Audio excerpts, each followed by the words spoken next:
ನಿನ್ನೆ ನನ್ನಿಂದ ಒಂದು ದೊಡ್ಡ ತಪ್ಪಾಗೋಯ್ತು ಕಣಪ್ಪ. ನಾನು ನನ್ನ ಪ್ರೇಯಸಿಗೆ ಫೋನ್ ಮಾಡಿ ಯಾವಾಗ ಬರಲಿ ಚಿನ್ನ ಎಂದು ಕೇಳಿದೆ. ಆದರೆ ಫೋನ್ ಅಟೆಂಡ್ ಮಾಡಿದ್ದು ನನ್ನ ಹೆಂಡತಿ. ಅದೇಗೆ ನಿನ್ನ ಹೆಂಡತಿಗೆ ಹೆಂಗೆ ಹೋಯ್ತು ಫೋನು? ನಿನಗೆ ತುಂಬ ತೊಂದರೆ ಆಗಿರಬೇಕು, ಮನೆಯಲ್ಲಿ ಗಲಾಟೆ, ನೆಮ್ಮದಿ ಹೋಗಿರ್ಬೇಕು ಅಲ್ವಾ? ಇಲ್ಲಪ್ಪ, ಹಾಗಾಗಲೇ ಇಲ್ಲ ನೋಡಿ. ಅದೇ ನನ್ನ ಅದೃಷ್ಟ ಚೆನ್ನಾಗಿತ್ತು. ನಾನೇ ಫೋನ್ ಮಾಡಿದ್ದಂತ ಅವಳಿಗೆ ಗೊತ್ತಾಗಲೇ ಇಲ್ಲ. ನಿಮ್ಮ ಹೆಂಡತಿಗೆ ಗೊತ್ತಾಗಲಿಲ್ಲ ಅಂತ ನಿಮಗೆ ಹೇಗೆ ಗೊತ್ತಾಯಿತು?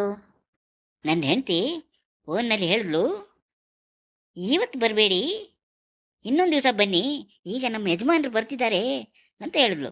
ಅದೇ ಹೇಗೆ ನಿನ್ನ ಫೋನ್ ಕಾಲು ನಿಮ್ಮ ಹೆಂಡತಿಗೆ ಹೋಯ್ತು? ಅದೇ ನನಗೂ ಅರ್ಥ ಆಗ್ತಾ ಇಲ್ಲ. ಏನೋ ಡಿಸ್ಟರ್ಬ್ ಆಗಿರಬೇಕು, ಆದ್ದರಿಂದ ನನ್ನ ಧ್ವನಿ ಅವಳಿಗೆ ಅರ್ಥ ಆಗಲಿಲ್ಲ. ಹಾಗೆ ನೋಡಿ, ಎಲ್ಲೋ ಏನೋ ಮಿಸ್ಟೇಕ್ ಆಗಿದೆ. ನನ್ನ ಕಾಲು ಹೇಗೆ ಅವಳಿಗೆ ಹೋಯ್ತು ಅಂತಲೇ ಅರ್ಥ ಆಗ್ತಾ ಇಲ್ಲ ಕಣು.